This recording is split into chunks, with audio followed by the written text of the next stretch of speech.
Hoje, a gente vai mergulhar fundo em um dos conceitos mais práticos e, ao mesmo tempo, perigosos do Kybalion. É uma única ideia que, dependendo de como a gente entende, pode ser a chave para a sabedoria ou um caminho direto para a ruína. Vamos direto ao ponto com uma ideia que mexe com a nossa cabeça. E se tudo que a gente conhece, o universo inteiro, for na verdade uma criação mental? Essa é a base da filosofia hermética, a ideia de que vivemos dentro da mente do todo. Entender isso pode ser libertador, sabe?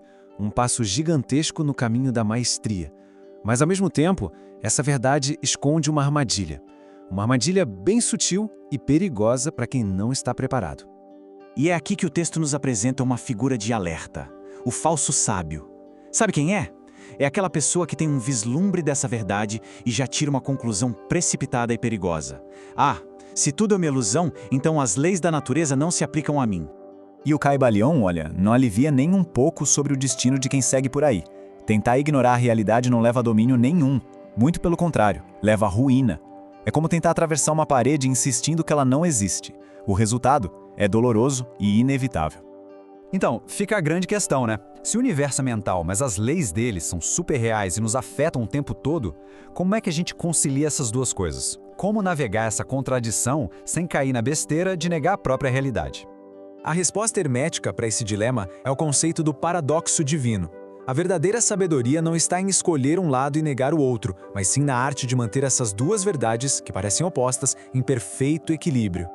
Esse paradoxo se apoia em dois polos bem distintos. De um lado, a gente tem a verdade absoluta, do outro, a verdade relativa. Vamos entender cada um deles. Olhando pelo ponto de vista absoluto, ou seja, da perspectiva da mente infinita que cria tudo, o universo é de fato como um sonho, uma meditação. Ele é passageiro, não é substancial, e se a gente comparar com a realidade do todo, ele é uma ilusão. Só que, do nosso ponto de vista relativo, como seres finitos vivendo dentro dessa criação, o universo é extremamente real. A gravidade nos puxa para baixo, o fogo queima e toda a ação tem uma consequência. Tentar ignorar isso não é ser iluminado, é ser perigoso para si mesmo. Então a grande sacada é essa. A maestria hermética não é sobre fugir da realidade ou ficar negando ela. É sobre entender essa natureza dupla e aprender a arte de viver dentro dela, usando as regras do jogo a nosso favor. E essa citação do Kybalion, nossa, ela resume esse conselho de forma brilhante. Mantenha sua consciência na verdade maior, na natureza mental de tudo. Mas preste atenção na realidade imediata. Olhe por onde pisa para não tropeçar. É o equilíbrio perfeito entre o céu e a terra. E entender esse paradoxo não é só um exercício intelectual, não.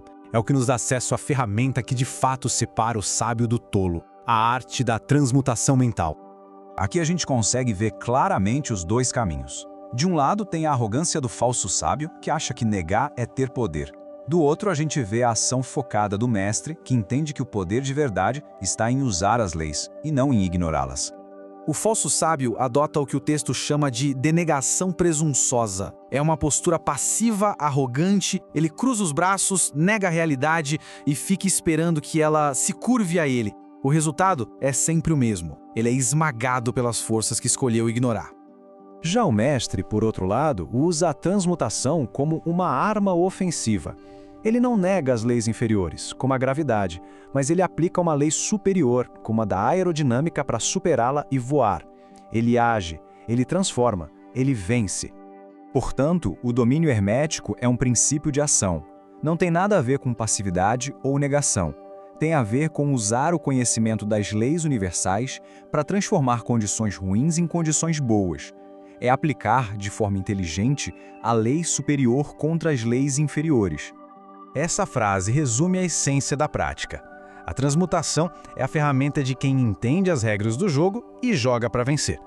É sobre transformar ativamente os próprios estados mentais, o medo em coragem, a apatia em ação, para, como consequência, criar resultados diferentes no mundo material. Isso nos deixa com uma reflexão final. Diante dos desafios da vida, a abordagem hermética não é negar o problema ou se fazer de vítima. A pergunta a se fazer é: que princípio superior, que mudança de vibração mental pode ser aplicado aqui para transmutar essa situação?